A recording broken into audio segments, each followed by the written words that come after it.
So now I request Chandratre sir, please start the session. Yeah. Good afternoon, all.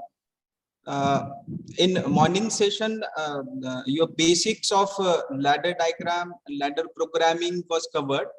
Now, in this session, I will continue that part, but its sequencing part I will cover. Okay.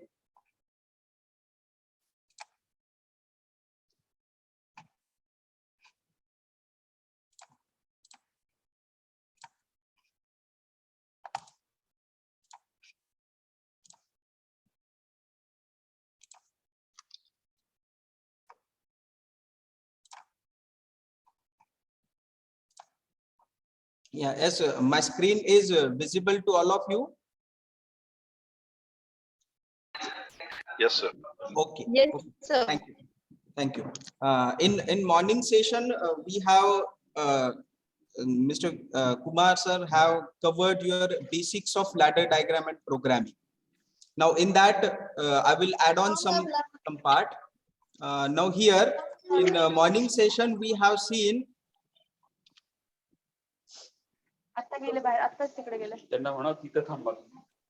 In morning session, sir has covered these instructions. This is the NO instruction, this is NC instruction, and this is output coil. Now, this is called as NC instruction. Why it is called as NC instruction? Because this instruction is normally, this is called as NO instruction and it is NC instruction. This instruction is called as NO instruction because in normal condition it is open, and it is called as NC, that means normally closed. That means why it is called as normally closed instruction, because in normal position it is closed. Now, up till now, you all are aware with that when to use this instruction and when to use this instruction. Now, can anybody give me the answer of a simple one question that if I want to turn on a bulb, suppose this is ladder diagram and this is the bulb, and I want to turn on this bulb. Now here, this is output coil. This here it is, we will use input instruction. Now to turn on this lamp, which instruction you will prefer here? Anybody please? NO contact. NO contact. And very good, NO contact. But if I use their NC contact, will my task achieved? You will get reverse operation. Okay, I will get reverse operations. Now here this bulb is off and I want to turn it on by operating this particular input instruction. And sir has said here we have to use this normally NO contact. And when you operate that NO contact, then the bulb will be on. And if I use here NC contact, then what will happen? As per your up till you have understood that if I use here normally close contact, then you will say that bulb will be by default on. Yes, bulb will be by default, bulb will be on. Yes, am I right?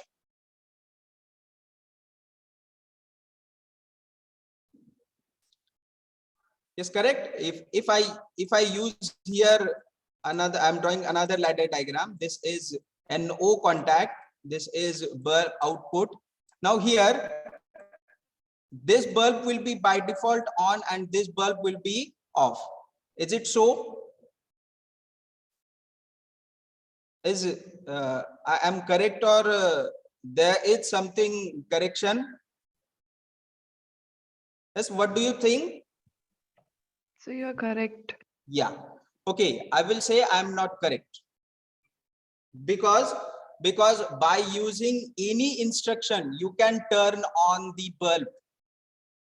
Now that thing I will clear out here. Now, if I use here normally close instruction, you will say that by default the signal will transfer from this instruction, and here the signal will not transfer. And when I operate it, then the signal will transfer. But here in ladder diagram programming or in PLC, we can develop any type of ladder diagram or any type of operation by using any instructions. That means any NO or NC. Now for that I will show you one simple example. Now if I am using sensors, if I am using a sensors, suppose proximity sensors. Now here we all know that there are two main types of proximity sensors. There are two types of proximity sensor, PNP and NPN. Now PNP means what and NPN means what? PNP proximity sensor, NPN proximity sensor. Basically in automation system or in mechatronic system, what happens, these sensors are used to detect the objects. These sensors are used to detect the objects. Now here the PNP sensor and NPN proximity sensor. Now when we use PNP proximity sensor, the output of this PNP proximity sensor will be 1. The output of this PNP proximity sensor will be 1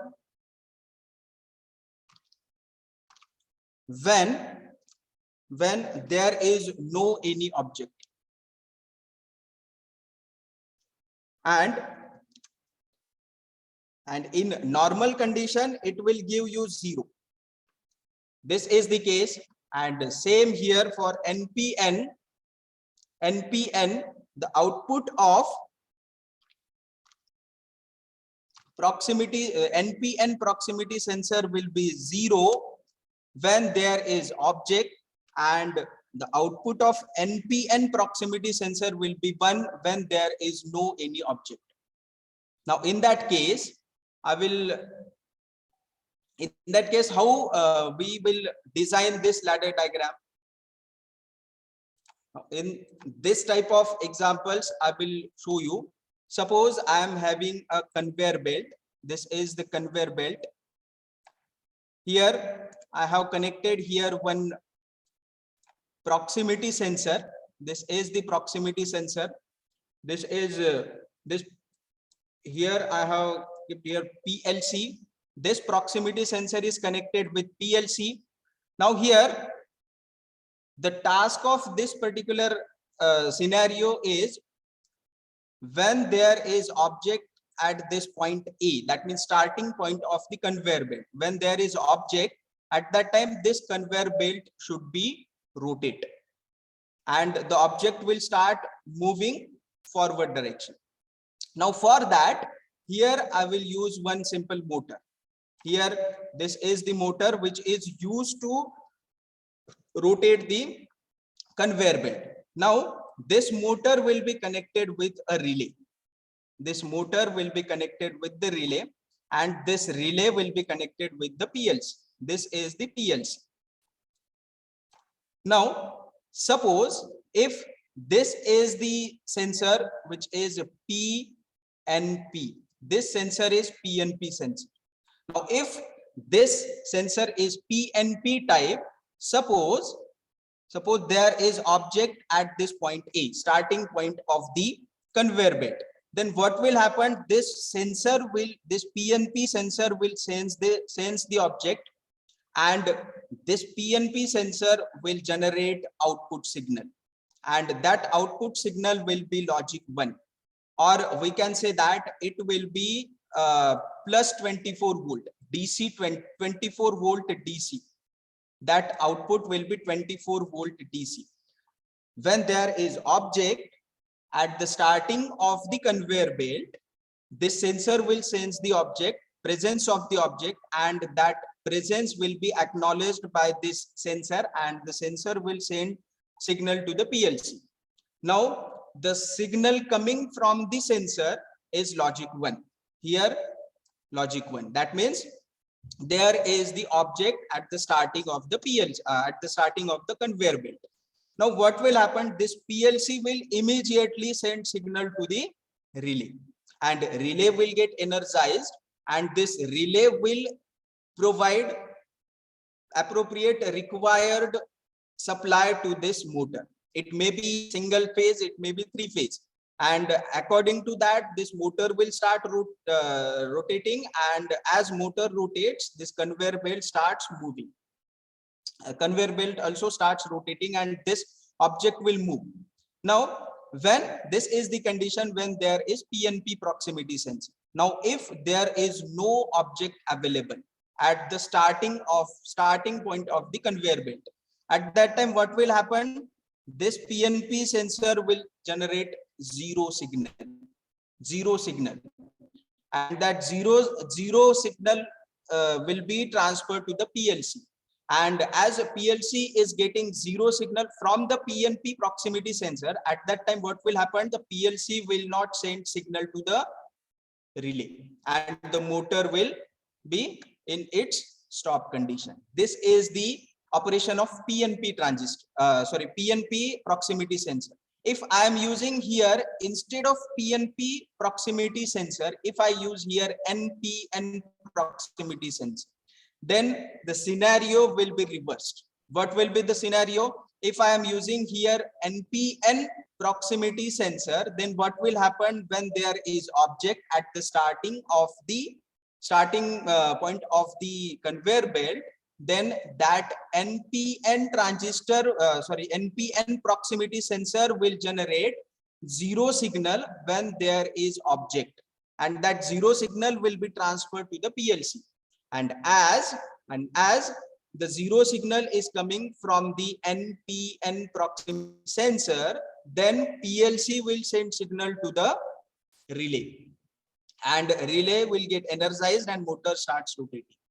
And if there is no object, then NPN proximity sensor will send logic 1. And when there is the logic 1 signal from the NPN proximity sensor, PLC will not send signal. PLC will never send signal to the relay, and the motor will be off, conveyor belt will be stopped. Now in this case, if I am using NPN proximity sensor, because in automation system or in mechatronic system, while designing the mechatronic system or automation system, at some locations we use NPN proximity sensors, at some locations we use PNP proximity sensors. And if we are using NPN proximity sensors, then how you will design its ladder diagram? Now here in NPN, if I am using NPN, then when there is object, then the zero signal will be transferred to the PLC, and then its connected output will be on. And if it is the case, then how will you design its ladder diagram?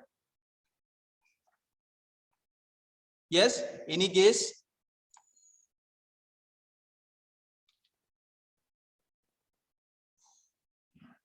Now for that, this particular instruction is called as check for 1 instruction, and this instruction is called as check for 0 instruction. This is the simple.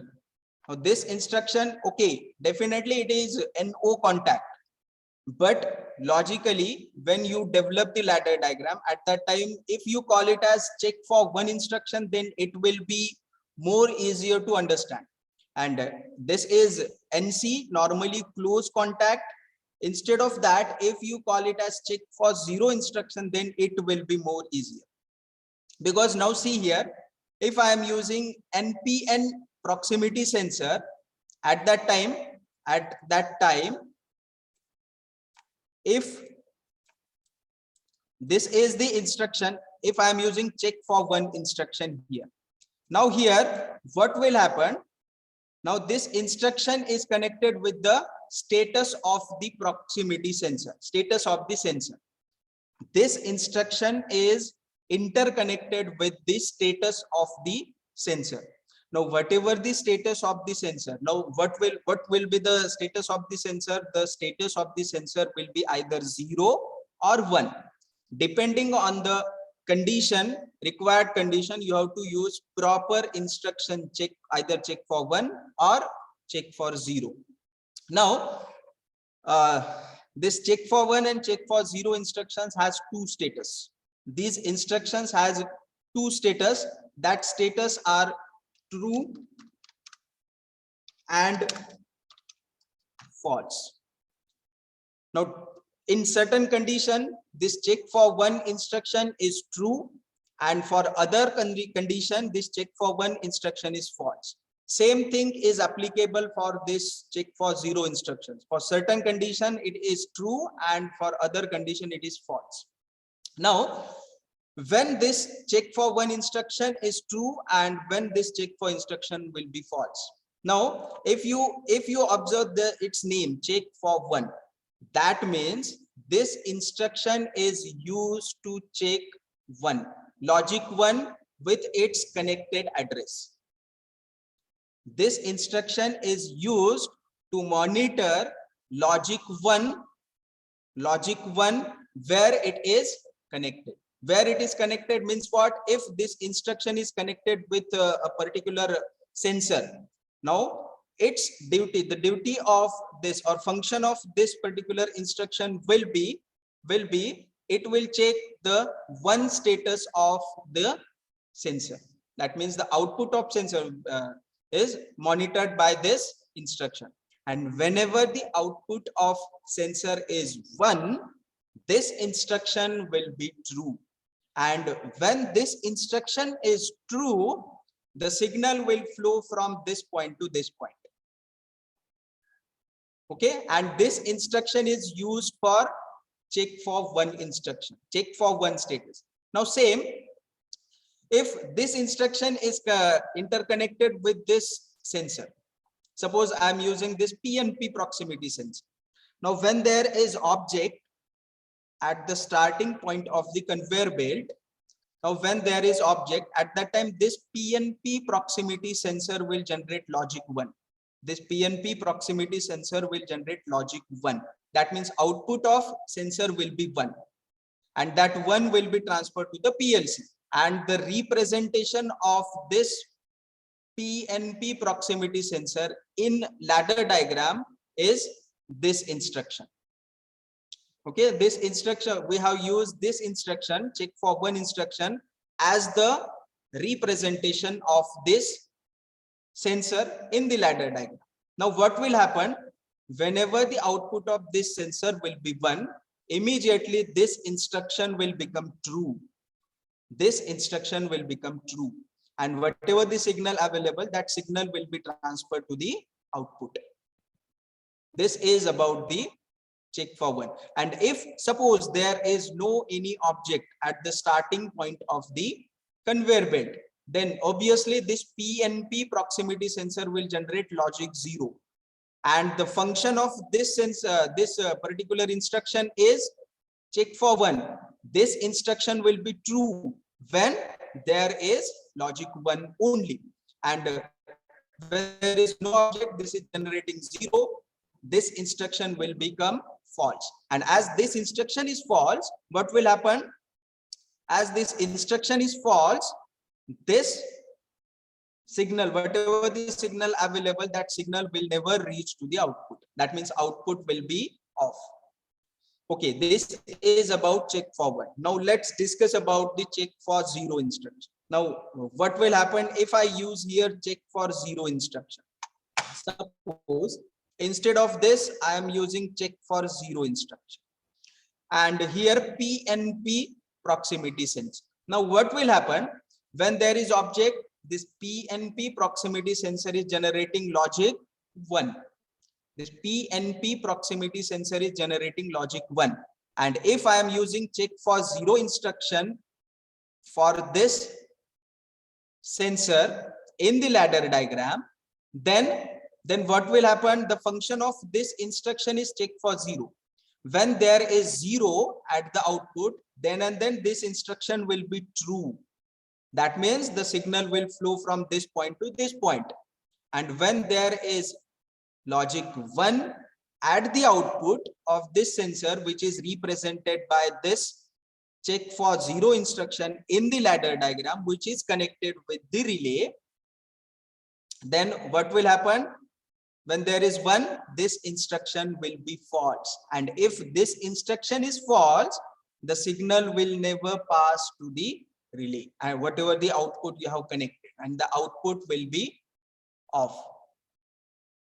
That means, why I have explained these things? Because by explaining this, my conclusion is that this instruction, this NO instruction or NC instruction in ladder diagram programming or in PLC programming or automation programming, there is no any specification or specific function that this instruction is used only this instruction is used to turn on something, and this instruction, by using this instruction, we cannot turn on any output or turn off any output. No. In automation system, you can use any instruction to turn on the output, or any instruction, you can use any instruction to turn off the output. Are you getting my point? Yes, any confusion? If you have any confusion, you can ask the questions, no problem.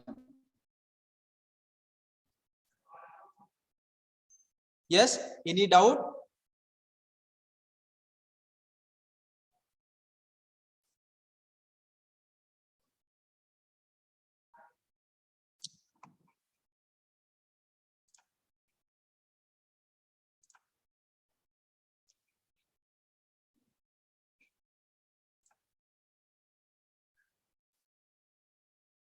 Yes, should I move, or any doubt? Please clear your doubts. If you have any doubt, please you can ask the questions. No doubt, sir. Okay.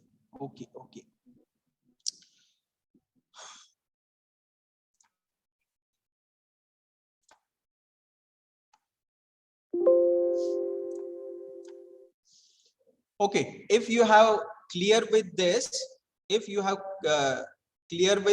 then if I give you one simple point, say this is the PLC, and I have used here one switch, and this is the switch.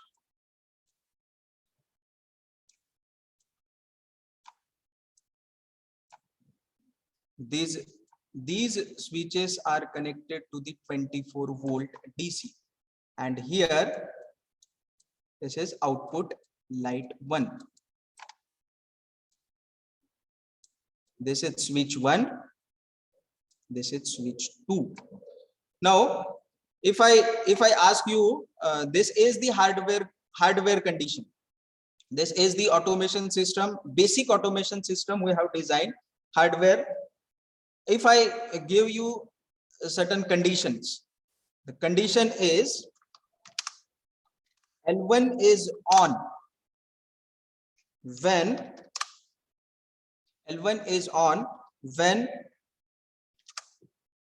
S1 is operated and S2 is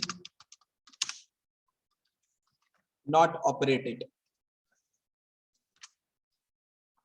If I want to design this, that means this is the light. This light will be turned on. When this light will be turned on, when you operate this S1, and if you you don't no need to operate this S2. How will you design this? I hope you have your notebook with you. You can draw the diagram, ladder diagram, and you can post it in our group.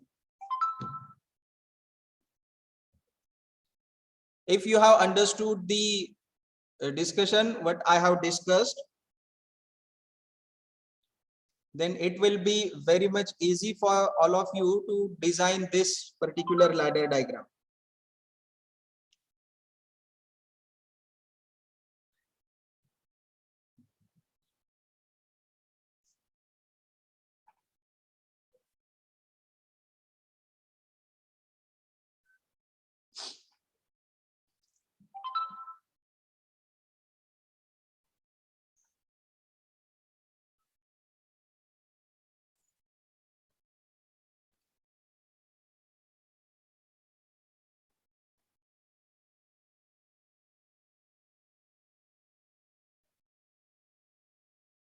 Yes, anybody, please.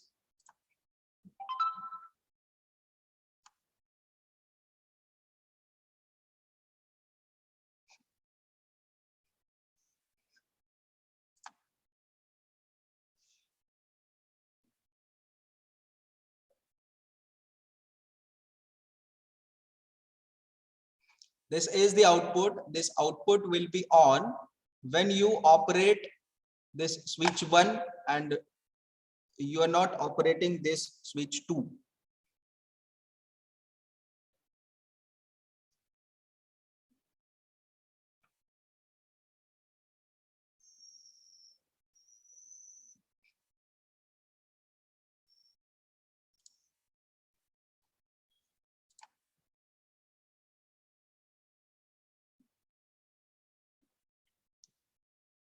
See, switch is operated and switch is not operated. I think, are you clear with this? S1 is operated. What is meant by S1 is operated and what is meant by S2 is not operated? Ashish Pandey.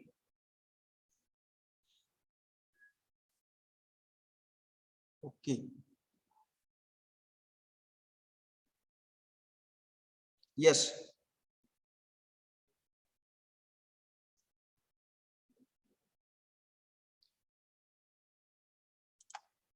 See, this is the switch position.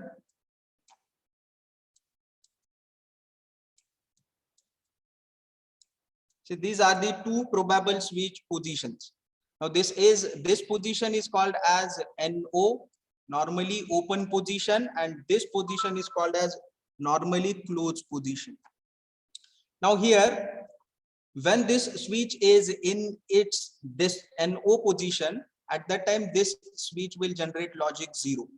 This switch will generate logic 0, and when this switch is in its NC position, normally closed position, it will generate logic 1. Okay. Now it is operated means what? This switch is open. If I operate it, then its position will become closed. It is called as switch is operated. Now what will happen? When this switch is open, it was giving logic 0. But when you operate it, at that time it is closed. That means it is giving me logic 1. It is giving me logic 1. After operation, it is giving me logic 1. Then after that, same way, if you observe this NC contact and see if the position of this switch is closed in initial position, and if you operate it, then it will become open. Before operation, it was giving me logic 1. After operation, it will give me 0. After operation, it will give me 0. Now, you have to consider the status of inputs after operation. Now here, before operation, this switch, before operation it is open, after operation it is closed. Before operation it is closed, after operation it is open. And before operation its logic is 0, its logic is 1, its logic is 1, its logic is 0. Now you have to concentrate on this side. If you want to design the ladder diagram of this particular scenario with this particular hardware. See this S1 is open. You have to operate it. When you operate it, now in this position, it is giving me logic 0. When we operate it, it will be closed. Then it will give me logic 1. Now, after operation, it is giving me logic 1. That means you have to use instruction which will check that particular status. After operation, it is giving me logic 1. So that here for the representation of this S1, I will use this instruction.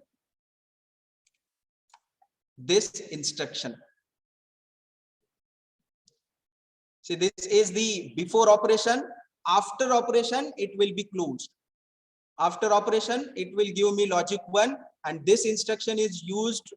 This instruction is called as check for 1 instruction. I will use here check for 1 instruction. Second thing, and S2 is not operated.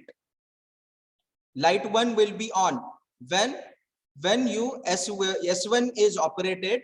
Now as S1 is operated, it is giving me 1. I have used its representation.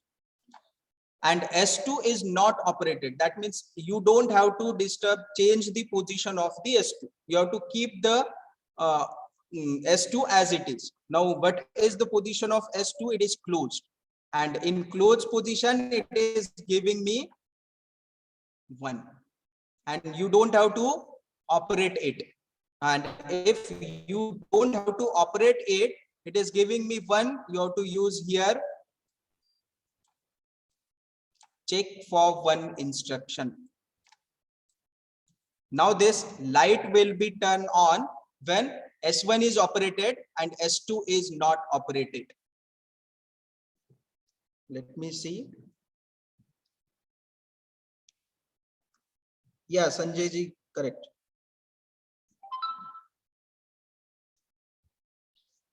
Yes, are you getting my point?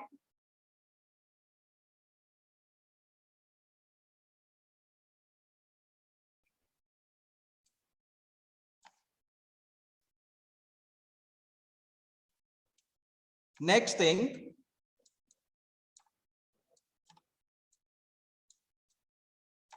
this is switch 1.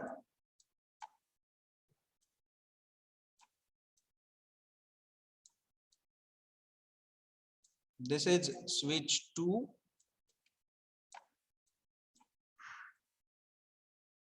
This is PLC. And this is the output.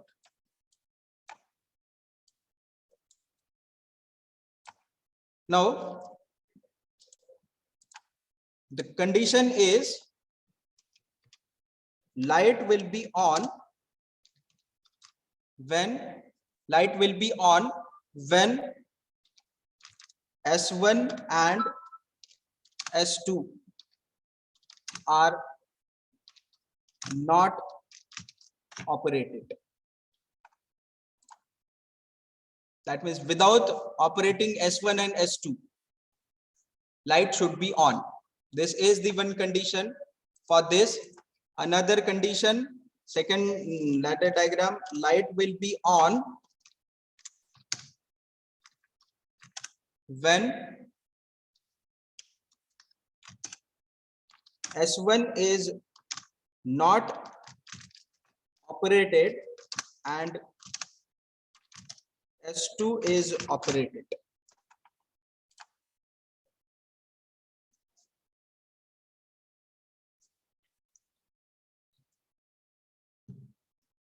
If you clear with this, then we can move ahead. Please try this 2 ladder diagram.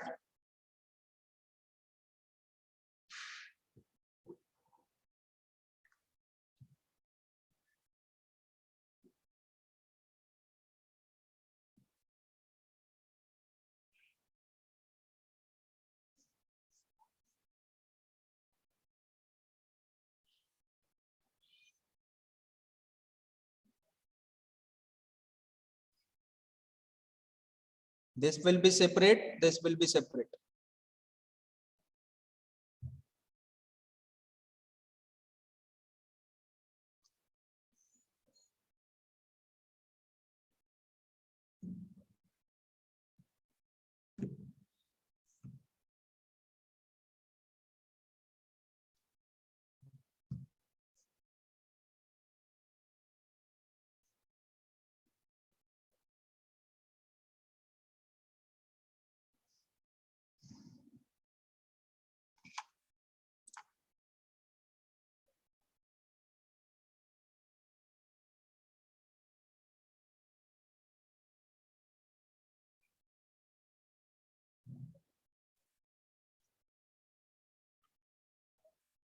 Recording in progress.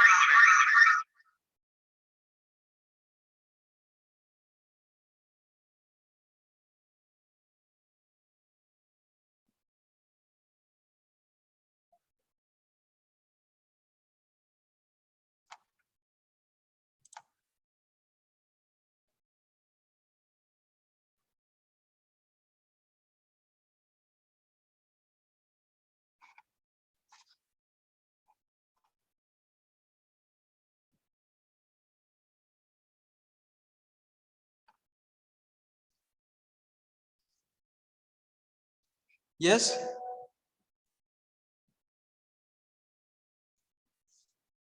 This one, it is on when S1 and S2 are not operated.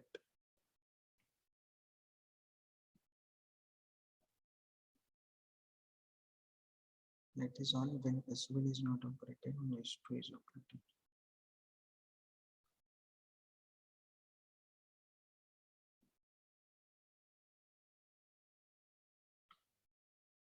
Okay, that is I saying in section 1, this light will be on. This light will be on when S1 and S2 are not operated. In first condition, what we have to do, we don't have to operate any of the switch, S1 or S2. We don't have to operate, or we don't have to change its position. Then also the output should be on. But the condition is S1 and S2. Now here, if I observe this S1, Ashish Pandeyji, yes, correct. If I observe the initial position of the S1, it is open, and as it is open, as the initial position of this S1 is open, that means it is giving logic 0, and the initial position of S2 is closed, that means it is giving logic 1 to its connected address. Now you don't have to operate it. That means you have to use here check for 0 instruction for the representation of S1, and here you have to use check for 1 instruction for the representation of this S2 for this first condition, and we will connect them in series. See, this is the check for 0 instruction for S1. This is the check for 1 instruction for S2. This is related to this first condition. Now second condition, light will be on when S1 is not operated and S2 is operated. That means you don't have to operate this. In second condition, you don't have to operate this S1, but you have to operate this S2. As you don't have to operate this S1, that means its status is 0. Open means 0, it will transfer 0.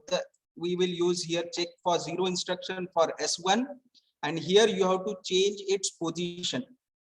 You have to operate it, and as you operate it, it will give you logic 0. After operation, it will be open and it will give logic 0. And here after operation, it is giving logic 0, so that I will use here check for 0 instruction for S2. This is the case. Now, in this way, we come to know that these switches, any position of the switch can be used to turn on the lamp or to turn on the output. Only where it is possible, only when you will program it accordingly. Now next thing,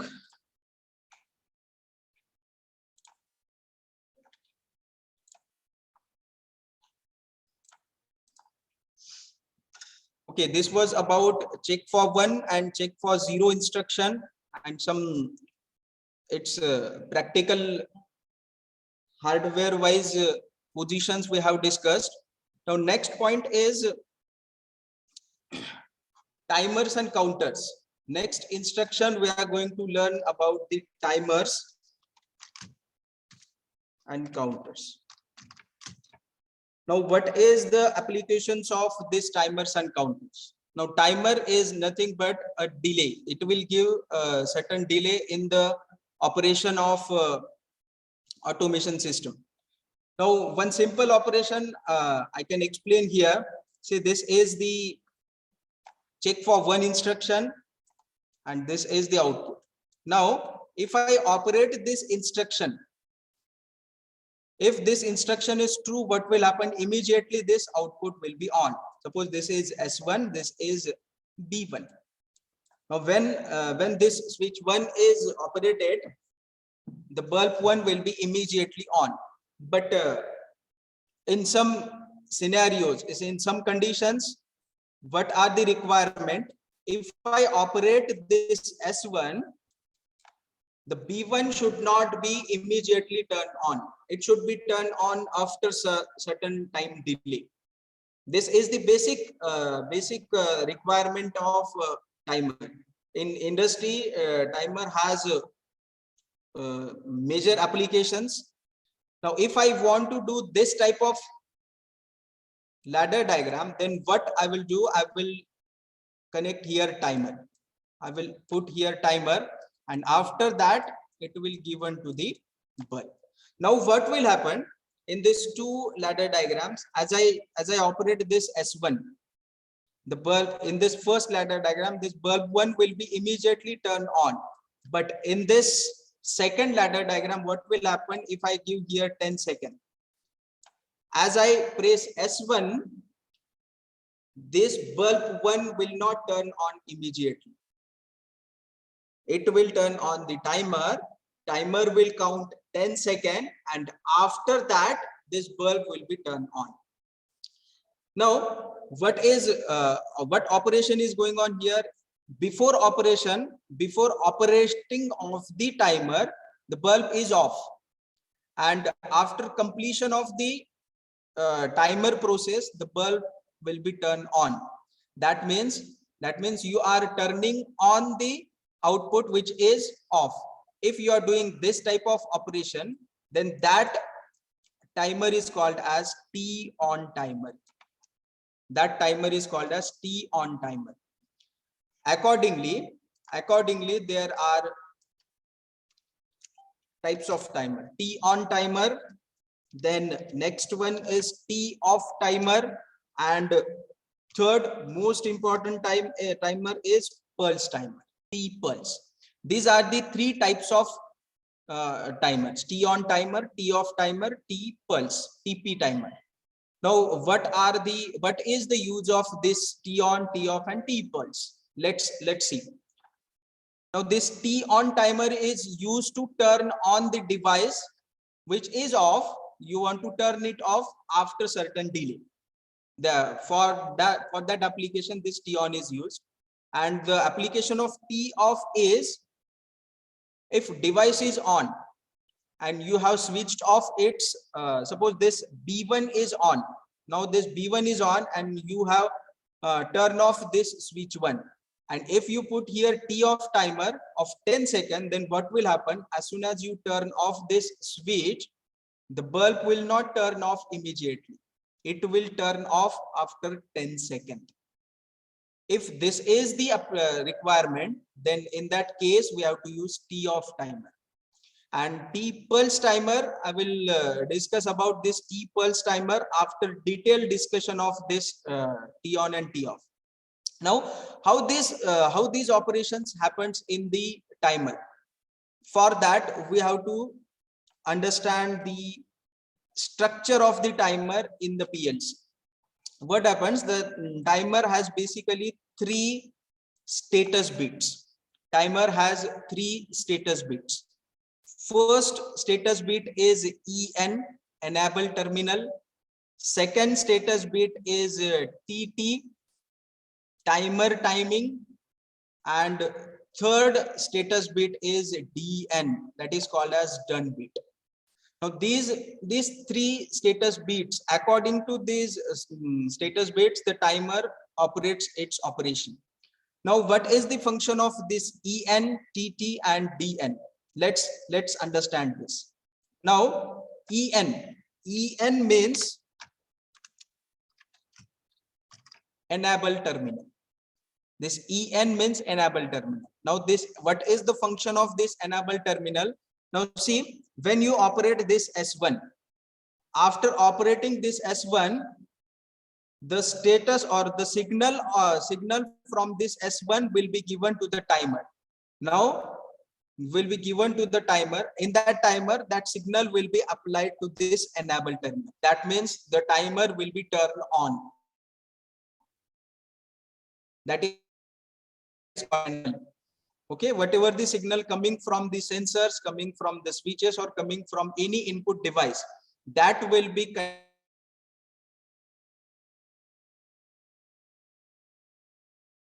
after connecting enable terminal, the timer will turn on. Now, as timer turns on, timer will start counting its predefined time. Suppose you have given 10 seconds, then that timer will start counting 1, 2, 3, 4, 5 likewise. And until the timer is counting it's 10 seconds, that means timer has not completed its time counting. Up till now, this TT bit will be 1. That means this TT bit represents timer timing. This TT bit represents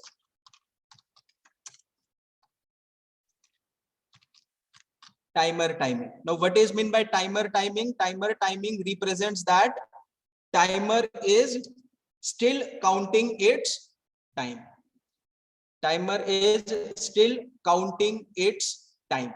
This is represented by this TT bit. Now, what is the function of this DN bit? This is called as done bit. This bit is called as done bit. Now, what will happen this done bit? What is the use of this done bit? Now, here this timer is counting 10 seconds, suppose, and timer you have given signal from the switch, timer turns on, this enable terminal will be on, timer is counting. At that time, this timer timing bit will be on, and as soon as this timer has finished its counting, 10-second counting, immediately this done bit will become 1 after counting. But up to that time, the done bit status of done bit will be 0. That means it represents that timer has not finished its time counting, and it will be represented by TT bits. Okay, this enable bit is used to turn on the timer, or it represents that timer is turned on.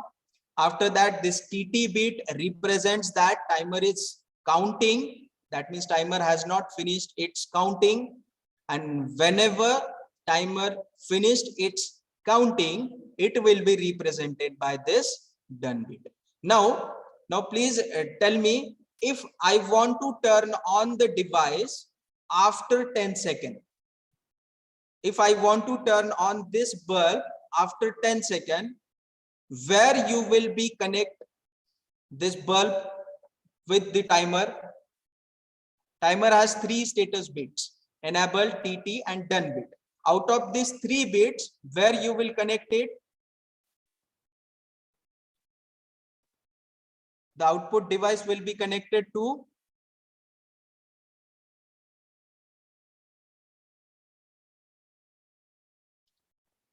yes. Anybody, please? Output device will be connected to done bit. Done bit. The output, the device which you want to turn on, it will be connected to the done bit, because after completion of timing, the done bit is changing its status from 0 to 1, and that logic 1 will be transferred to the output. Okay. And if it is T of timer, then what will happen? The operation will be same. Whenever you turn off this, immediately the timer will start counting. And as timer starts counting, the timer is counting. Up to that point, this done bit will be 1. This is about T of timer. And as soon as timer finished its counting, the T of timer's done bit will change from 1 to 0. And accordingly, the output device is connected with the done bit. Immediately the output device will turn off after the given time delay. Okay, now this T on timer is used to turn on after certain delay. T off timer is used to turn off after certain delay. Now this pulse timer. Now let's discuss about this pulse timer. Now for this T on and T off timer, we are using status bit. Which status bit? Done bit. If I use timer timing bit, then what will happen if instead of connecting output device with done bit, if I connect it with timer timing bit, then what will happen?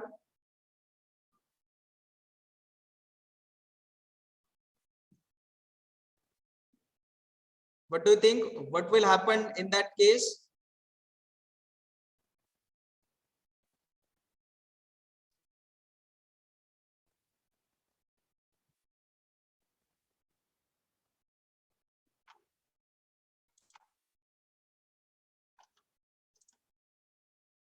Yes, if I connect output to timer timing bit instead of done bit,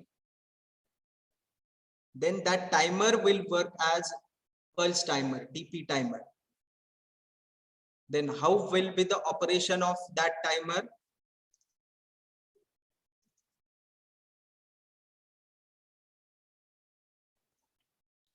On off. On off. Anything else? On off after some time. On off of the some time. Okay. Now see what will happen. This pulse timer will generate a pulse of certain time. Suppose I have given here 10 seconds. If I have given the 10 seconds, then what will happen? As soon as this timer turns on, as the timer is counting, this timer timing bit will be on for given time delay 10 seconds. That means here the pulse will be generated. So this type of pulse will be generated, and the time period of that pulse will be 10 seconds. That means whatever the time you have specified there. Now up to that time period, up to that time span, the output will be on, and after that output will be off. Yes, this is the pulse timer, TP. That means T on timer is nothing but the to turn on after certain delay. T off timer means turn off after certain delay, and T pulse timer is used to turn on for given time. This is the case. T on, T off, T pulse. Yes, it is fine with the timer. Yes, sir. Okay. Next is counter.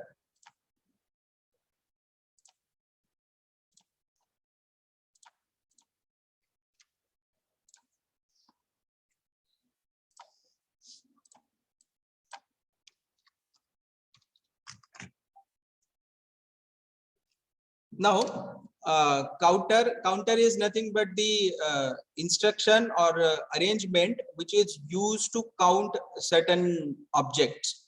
Now there is the suppose there is the manufacturing company. Suppose pharmaceutical manufacturing company, and they are manufacturing the tablets. And at the end of the day, if the manager wants the final count, how much tablets has manufactured, at that time the worker will not count it manually. For the counting of that particular object, there is the counter. This is the simple application of counter. This counter is used to count the manufactured components, manufactured objects. Then it is used to count the person entered in certain area. It is used to count the objects entered in certain areas. Likewise, the counter, according to the counting, the counters are of two types. Up counter, second one down counter. Up counter, down counter, and third one is up down counter. Up counter, down counter, and up down counter. Now, what is meant by up counter, what is meant by down counter, and what is meant by up down counter? Now see, the structure of up counter is like this. The instructional structure of up counter is like this. See, this is the CU. It is represented by CU. Here, input is given to the counter. Then here another one input is given. Then here third input is given. Now this second input is used to load, and this input is used to reset, and here the output. Now suppose this is the up counter, here one sensor, and if I given 10 counting, that means I want to count the 10. That means you have to load the 10 value here. You have loaded here 10 value. If it is up counter, then if you want to count the 10, here you have to load 0. You have to apply here 0. Now here, what will happen here? This is the sensor, or this is the switch. When this switch is true, when this instruction is true in the ladder diagram, when this instruction is true, at that time, if it is true by one time, the counter will count from 0 to 1. Then if it senses second time, then it will count 2. That means if this sensor turn on for 10 times, then 1 2 3 4 up to 10, it will count up to 10. And as soon as there is 10 count is finished, that means whatever the loaded value, at that time, the whatever output is there, that output will be turned on. The output of counter will be turned on. When it will be turned on? When the counter finished its counting. If you are given 10 value, then whenever the input is turned on and off by 10 times, that means this switch is on off, this is 1. Then next on off second time, on off third time, on off fourth time. Likewise, this cycle is repeated for 10 times, then immediately the output will be turned on. And in company, what happens? Suppose this is the conveyor belt, and here one sensor will be connected, and that sensor will send the signal to this instruction or the address of this instruction. Now, whenever there is object, the sensor will sense and signal will be sent to this particular address. One count, the counters count, memory will increase by 1. Second object coming, 2. Third object coming, 3. Likewise, when 10 objects are counted, immediately output will be turned on. Likewise, in company, the target is set. That means today, if we want to manufacture 100 objects, then in counter, 100 objects are inserted, 100 value is loaded, and accordingly, when it reaches to 100, the certain indication is turned on. And in between, if you want to reset, see, this is the R, this is the reset. That means this counter has finished its counting and the output is turned on. Now, if you want to count again, next set you want to count it. But until and up you don't reset the counter, the output will not turn off. You have to reset this. Now how you will reset this? Using this reset button. You have to operate this button. As soon as you operate this button, the counter will reset and it will go to its 0 value. Again it will ready to count fresh counting. This is the up counter. Now down counter, what is the meaning of down counter? Here only one difference in up counter and down counter. In up counter you load 0 initial value. In down counter you have to load maximum initial value. That means if you want to count 10 objects, you have to load here 10. Now whenever the object is counted, this counter will count in downward direction. That means 10, 9, 8, 7, 6, 5, 4, 3, 2, 1, likewise. And as soon as there is 0, the output will be on. This is the down counter. Okay. Now combination of this up counter and down counter is up down counter. That means in this case, in this up down counter, there are two switches. This another switch. This switch is used to up counter. This another switch is used to down counter. This one load value is used for up counter. Another loading value is used for down counter. Reset, two reset buttons. One reset will be for up counter. Another reset will be for down counter. That means combination of up counter and down counter is there in up down counter. Now where this up down counter is used, now suppose the practical application of up down counter. Suppose this is the area. If you want to make automatic car parking system, if you want to make automatic car parking system. Now see, this is the car parking area, and in this car parking area, suppose these are the parking slots.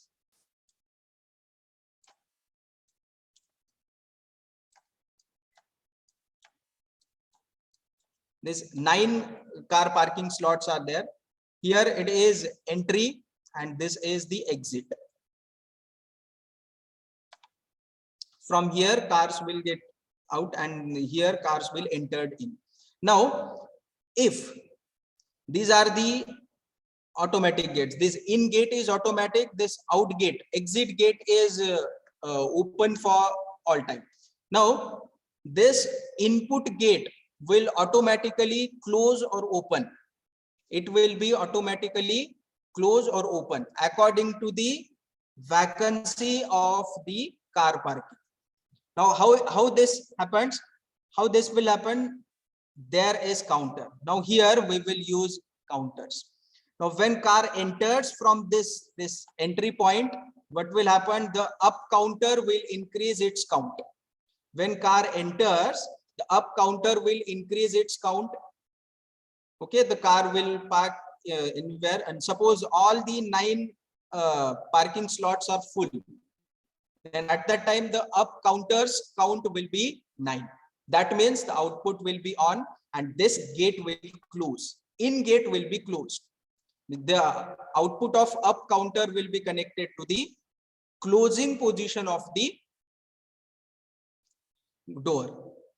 Now when all the slots are occupied, automatically the door will be closed. And suppose if any one car goes out, okay, one car is going out, at that time what will happen, here I will connect counter. Here there is one sensor, this sensor.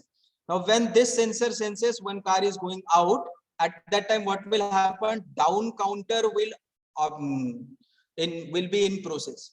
Now here the counters count is 9, and when car goes out, at that time what will happen, down counter will decrement by 1. That means the counters count will be 9, and as soon as there is the down counter is decrementing its count, at that time this output will be off, and as soon as this output is off, this gate will be open automatically for entry for next car. This is the automatic car parking system. Now likewise applications are manufactured or designed by this up down counter. In this way we can use the counter operations.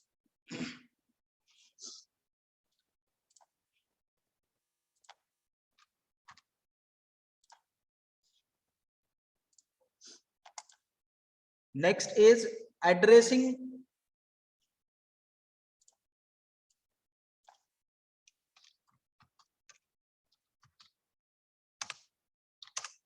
of PLC. While programming a ladder diagram, there is certain rules. There are certain rules, and one rule is addressing of PLC. Now here, let me take one simple example of conveyor belt. Suppose this is the conveyor belt, and this is one sensor which is connected to the PLC. This is another sensor which is connected to the PLC. Now here, this is sensor 1. This is sensor 2. Now what happens? Here in PLC, there are two types of modules. Input modules, output modules. Whatever the input devices are available in the automation system, all input devices are connected to the PLC through input modules. Now, where these input devices are connected, see these are the locations where the input devices are wired. Now, these particular points has their own addresses. These particular points has their own addresses in the PLC. Because as you are connecting this sensor with the PLC, the whatever the signal acknowledged by this sensor and sent by this sensor, that signal will be stored into the memory location, certain memory location of the PLC. Because without that, logic will never happen. So this sensor will be connected to one particular address. This another sensor will be connected to one particular address. Same way here at the output side, here output devices are connected. Suppose it is all the points has their own addresses. Here this is the motor and it is connected to this in this way. And when this sensor gives signal, the motor will operate or not operate. Likewise, now this points has address, certain address. Now addressing of the PLC is having proper rules. See, while addressing the PLC, for input devices,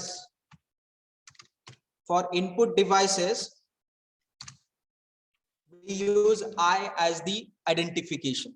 I as identification. I represents whether this particular address is belongs to input device or output device. If there is I, then it will be input device. Then another second identification is a byte number. Second one is byte number and third one is bit number. Same way for output device. For output device, identification is Q. Q represents that this is the output device. Then same way byte number, then bit number. Now let's understand what is meant by this byte number and bit number. I'm giving one simple example. I 0.0. This is the representation of input address. Then same way Q 0.0, this is the representation of output address. That means this address is related to the output device. This I 0.0 is related to the input device. Now what is meant by this first region, first area is identification, whether it is input or output. Second is byte number and third one is bit number. Now let's understand the memory structure of the PLC. Now see, this memory structure of the PLC is in matrix form. Simple, it is in matrix form. Likewise.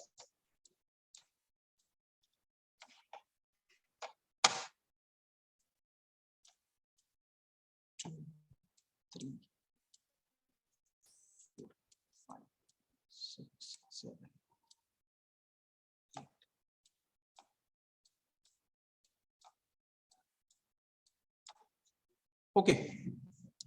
See, if it is input area, then it is called as PII. It is called as PII. That means process image input. Process image input. And if it is output area, then it is called as PIQ, process image output. Now let's understand this I 0.0. If it is input, then it is PII. That means it is related to the PII area, process image input area. It is related to the process image input area. Then this 0.0, what is meant by this? Now, all of you know that in 1 byte,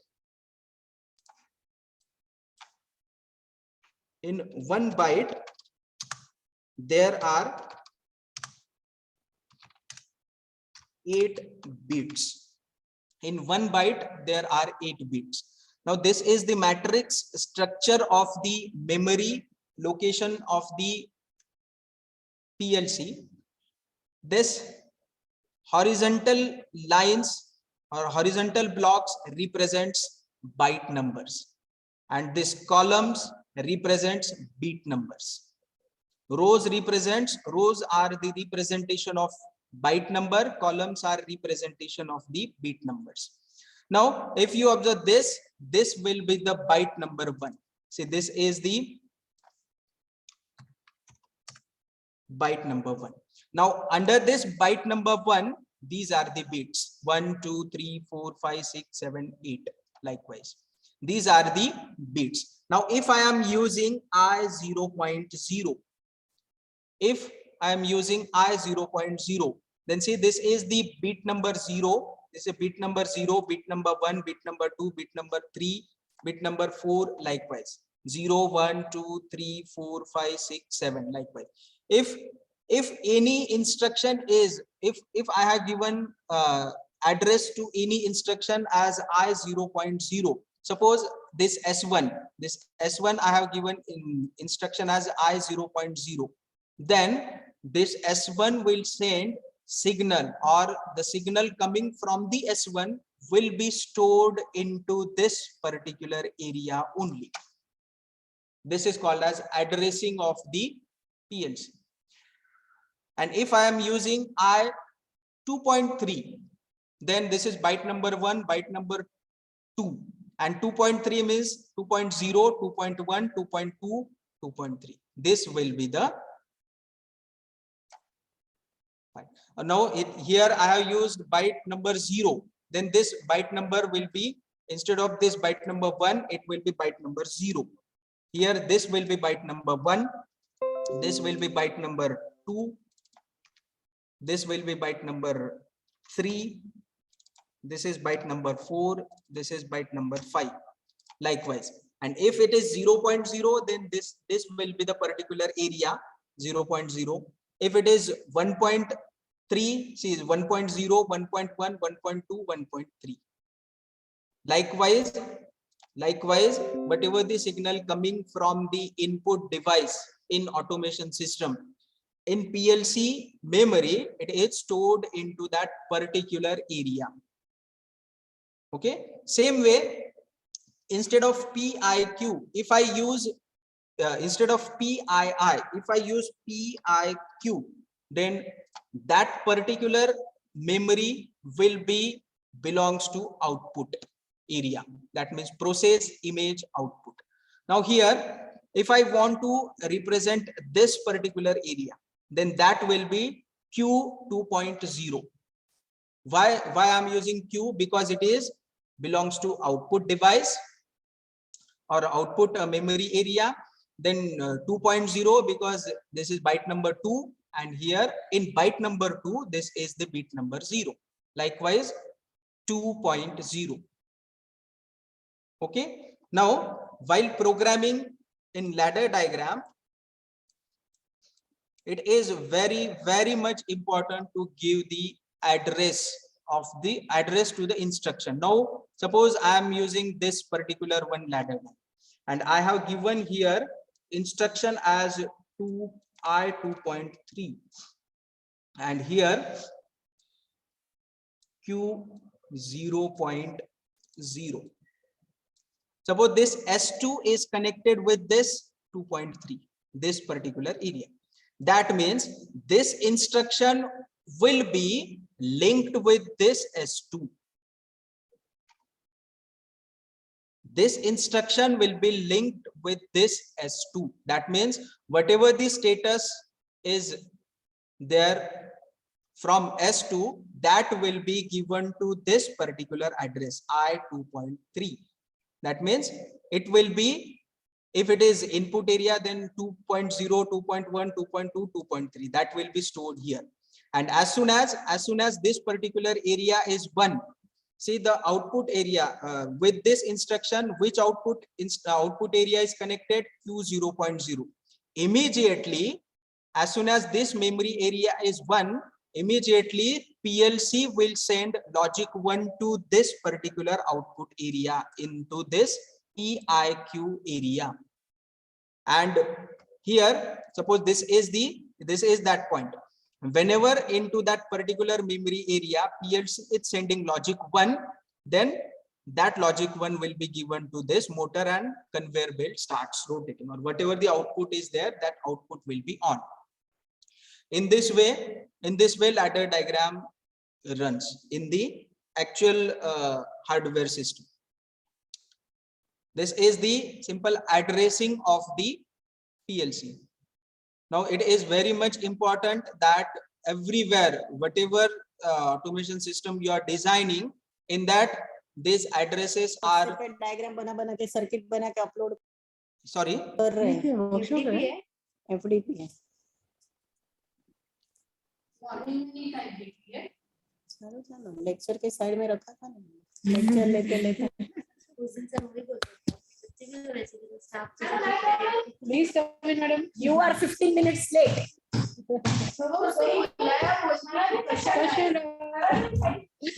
hello, please mute yourself.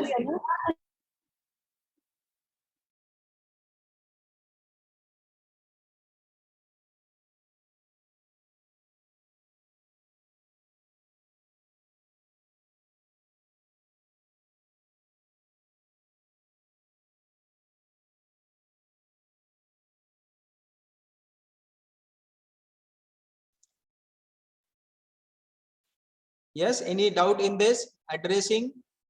What is meant by this I? What is meant by Q? What is meant by this first area, second area, beat, bytes?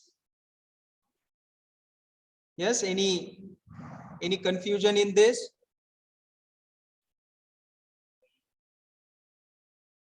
Okay. No confusion, sir. Yeah, thank you. This was the addressing.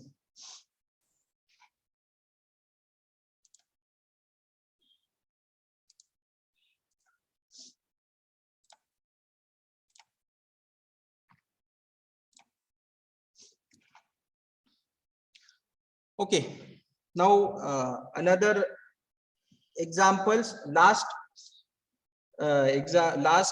instruction of this particular session. One practical scenario we will discuss, and we will try to design that, and as we design, or as we discuss it side by simultaneously, I will clear you with two instructions, two output instructions. Yeah.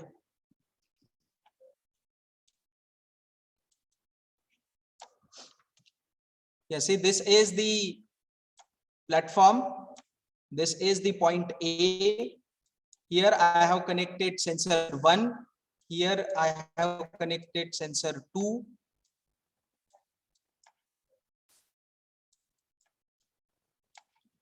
Then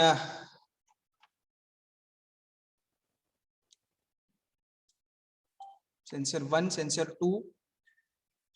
Now my requirement is, when there is object at the starting of this conveyor belt, the conveyor belt starts rotating, and whenever this object reaches at the end of the conveyor belt, okay, whenever this object reaches at the end of the conveyor belt, again this conveyor belt starts rotating in backward direction. That means whenever the object is at starting point, conveyor belt will move in forward direction. When this object reaches to end point, conveyor belt will start rotating in reverse direction or backward direction. Now, how will you design this particular system? Anybody, please?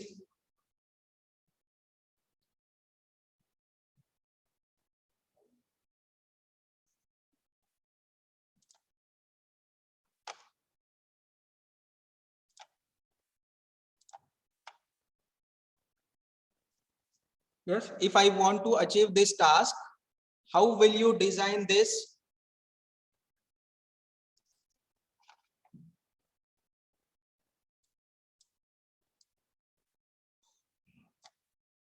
Okay, I have connected this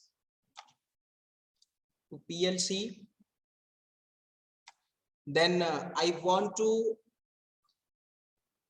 move this conveyor belt in forward direction and reverse direction. For that, suppose I am using 2 drives.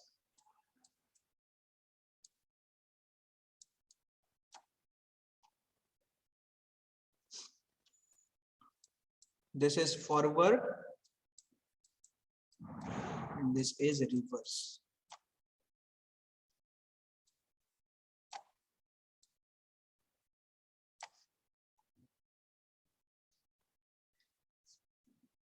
Okay, this is the wiring, or this is the system, and I want to develop its ladder diagram. So please try this.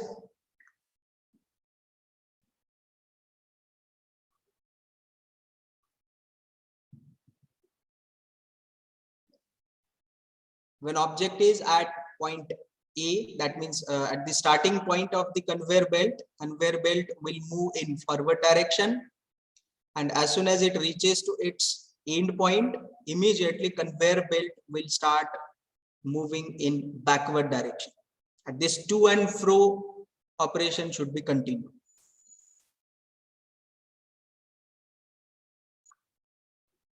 Yes, anybody is having any idea, please?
Yes. Any idea from your side?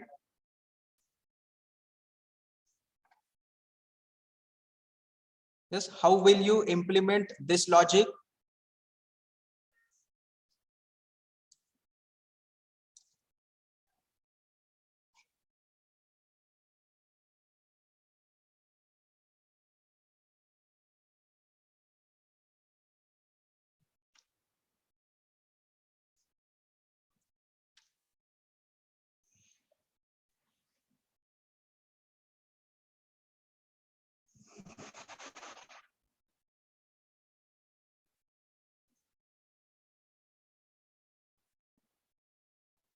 No idea, or anyone is trying?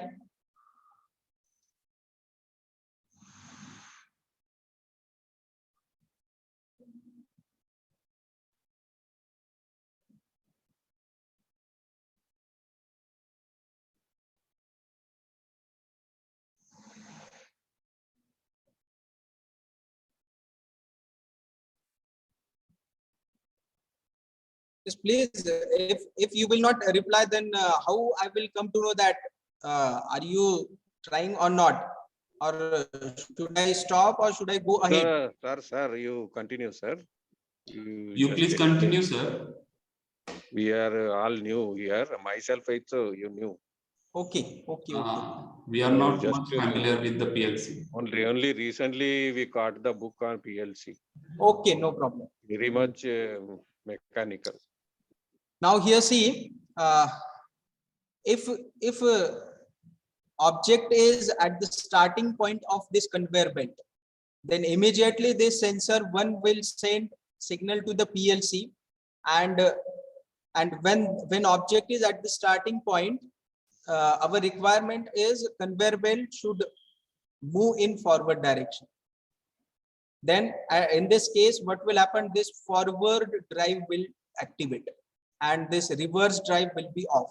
And as this forward drive is on, the motor the conveyor belt will rotate in forward direction. This object will move from S1 to S2. Now, this is one simple logical question I'm asking you. Whenever forward drive is turned on, conveyor belt turns on, it starts moving in forward direction.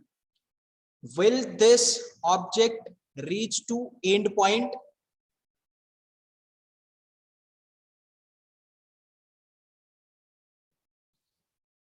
Will this object reach to end point Yes, of yes. the conveyor belt? Yes, yes. Yeah. Okay. Okay. Yes. But actually, this object will not reach to its end point. Why? Because here this sensor S1 is having if you program it in normal way, that means, see, this is the simple way. It is connected to S1, and if you do this, and this is the S2,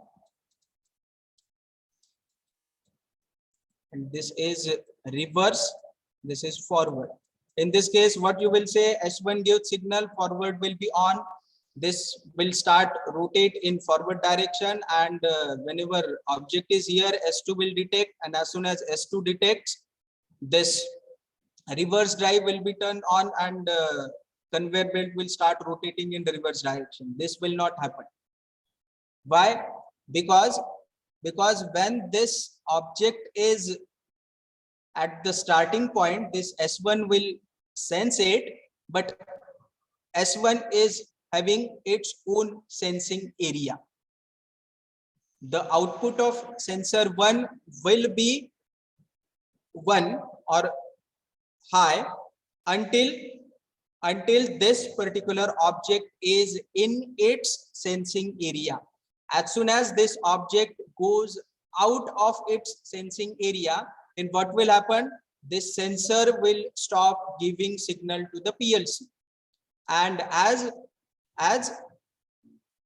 PLC is not getting any signal from the sensor 1, then what will happen? The PLC will immediately turn off forward drive. And as soon as this object goes out of its sensing area, it will stuck there. It will never reach to its end point. Correct? Are you agree with me?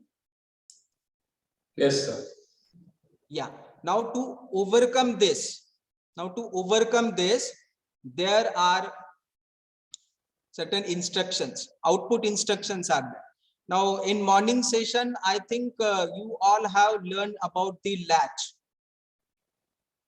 You have to use that latch logic here. Now you can use that latch logic also, and there are special instructions are available in the PLC instruction set. They are, now see how we can implement it. Whenever S1 is giving signal to the PLC, forward drive will be on and reverse drive will be off. And whenever S2 will give signal to the PLC, reverse drive will be on, forward drive will be off. Now, how to implement it? It's a simple way. This is the S1. As soon as this instruction is true, this forward drive, instead of using this normal output coil, we have to use set instruction. And here F. That means as soon as this S1 gives signal to the PLC, what will happen? This forward drive will be set and it will be permanently in set mode, even though S1 stops giving signal to the PLC. This is called as latching. This is set instruction. Now, in this case, I want to turn off this reverse drive. Sir, would you please repeat this? Okay. See, this is the sensor. This, whenever object is here, sensor is giving signal to the PLC. This instruction will be true. As soon as this instruction is true, instead of using normal output coil, this is the normal output coil. Instead of using this, we have to use set instruction. Now, what will happen? As soon as this instruction is true, S1 is true, sensor 1 is giving signal, this forward drive will be on, and that on state of forward drive will be latched or it will be locked. Now, whenever this object is here, that means it is out of the sensing area of the sensor 1. But then also this forward drive will be on due to this set instruction. And if you use here normal output coil instead of this, then as soon as this object is out of its sensing area, immediately it will be off. But when you use this set instruction, it will remains on. Okay, then next is here I have to use this reverse drive and I want to make it reset. Instead of normal coil, you have to use here reset coil. Why?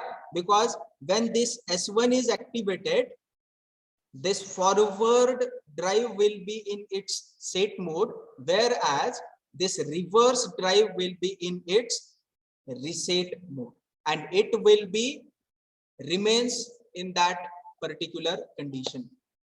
They will get locked into their set and reset position. This is called as latch, or you can say set reset.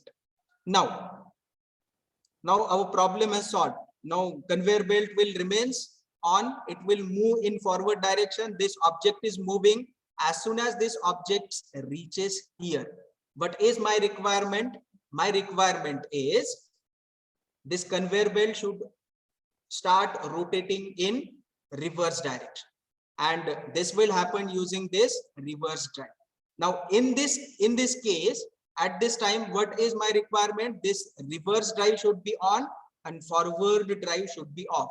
Here also, if this object is out of its sensing area, immediately this sensor will stop giving signal to the PLC and immediately PLC will stop.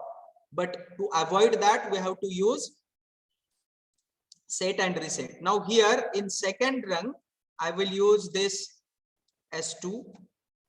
Okay, here when S1 gives signal, I have set the forward drive, and when S2 gives signal, at that time I will set the reverse drive, and when reverse drive is set, at that time I will reset the forward drive.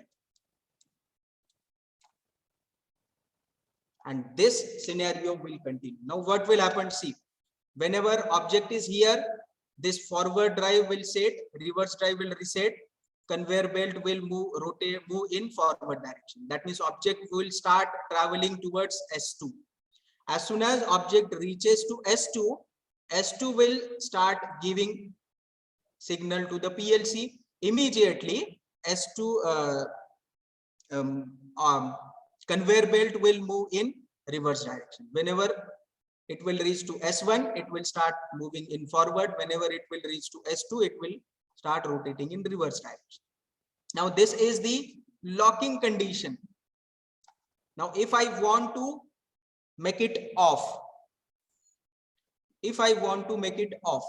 because this is continuous cycle, it will process continuously. Now if I want to make it off, I will use one simple switch. You can use one switch. Whenever you operate that switch, you have to connect that switch to the PLC. When that switch gives signal to the PLC, at that time both forward and reverse drive will get reset. Now for that you can use like this. This is switch. You can use here reset for forward, reset for reverse. Anytime you can reset it. Now in this by using this particular example, I have cleared you about the set reset instruction, which is nothing but the latch. Now in morning session you have used the latch likewise. See, this is the start button, this is the stop button, then this is the output, and the output status of output is given to this particular switch. This is when you operate this will be on. When you release, it will be latched through this path, because I have given the status of this output to this instruction. And if you want to make it off, this instruction will be operated. When you operate this, the supply coming from this to this, it will be interrupted. Okay, any questions so far?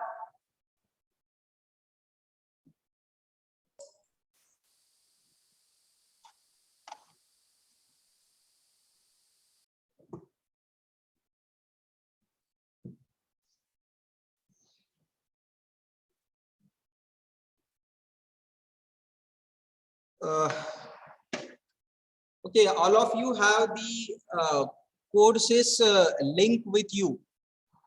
If you all are clear with this, then I will show you how to install or how to download that courses software in this particular 10 minutes. And after the break, we will continue with the courses software. Okay. Okay, sir. Yeah. Okay, sir. Thank you.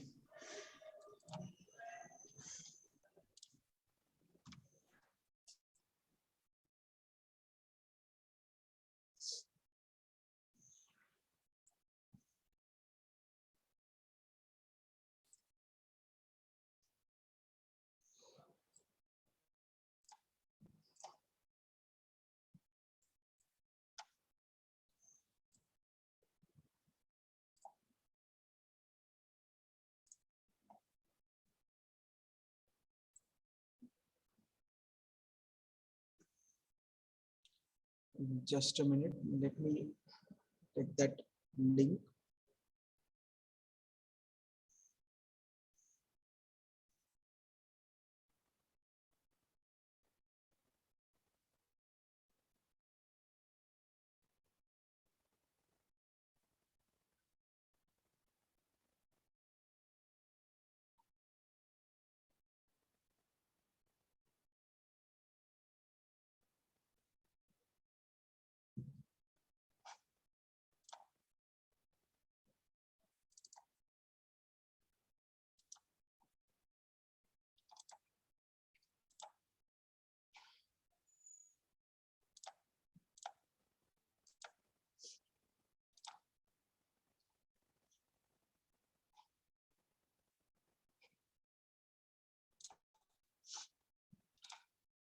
Okay, see, this is the link.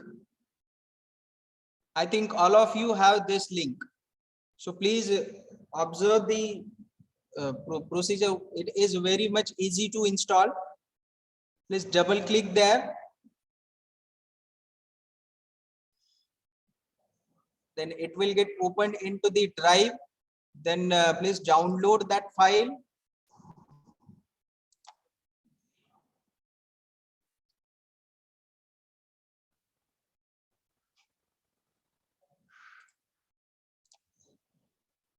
It will show some message, discard it, don't discard it, keep it.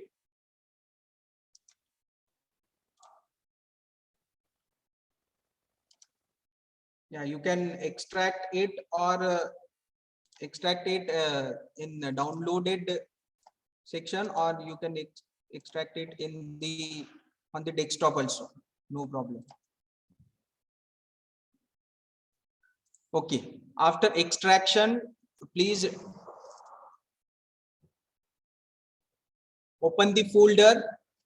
Then in that folder you will have number of files. In that, see, this is the setup file. Please double click on setup file. Please select the language as English. There will be two options, German and English. Please select English and press OK. Then click next. Then please select this Codesys OPC server. Actually, no need of that. Then please click next. And it is the installation wizard.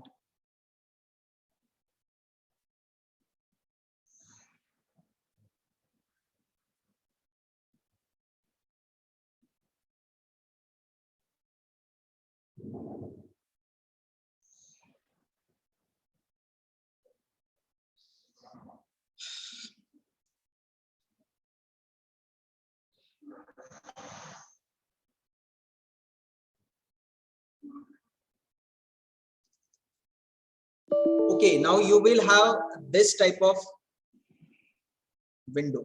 Then click on OK. Again, it will come. Again, click on OK. Then it will install up to 100%.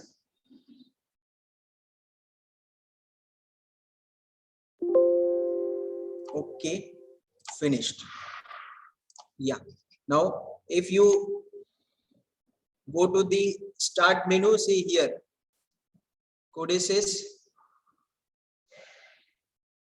If you click here, see, this is the, don't go to the server.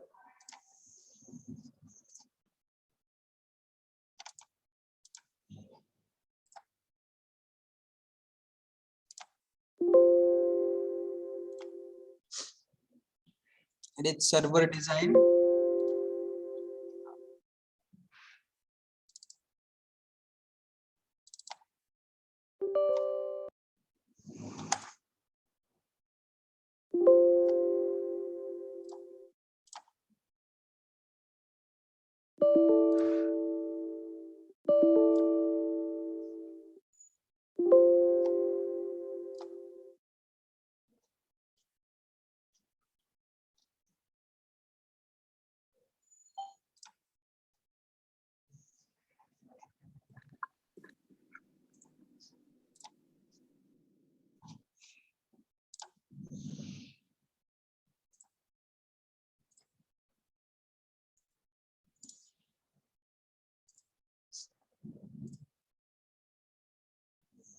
Okay.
Okay, see, like this software you will have.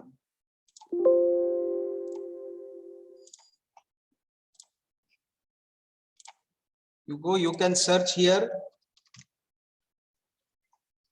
Codesys v2.3, and this will be this is the programming window of the Codesys. Okay, all of you have installed successfully.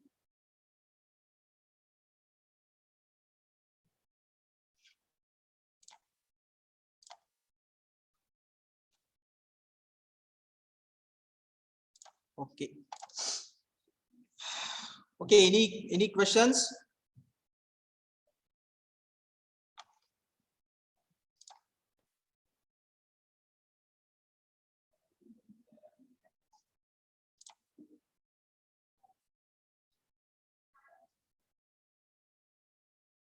Okay, Dagate sir, should we stop for this session?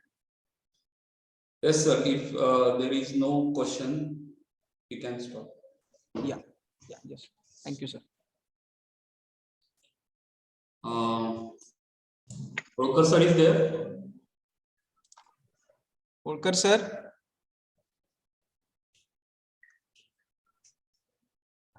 Okay, we will continue in the last session at 3:15. Is that? Hello. Was Good afternoon, sir. We have to take the photograph with the sir. So can we please turn on? sir is available with us in the next section also. Okay, he is available in the last sessions as well as in the Okay, sir. 3:15 sessions. Okay. Okay, sir. No problem. You may take the photo. Okay.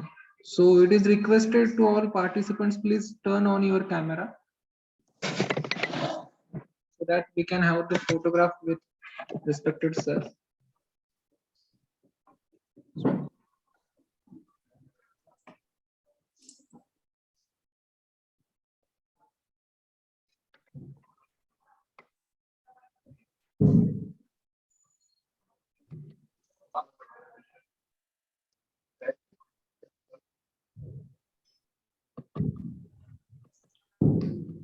Okay, got it, sir. Thank you so much, sir. Thank you. Thank you, sir.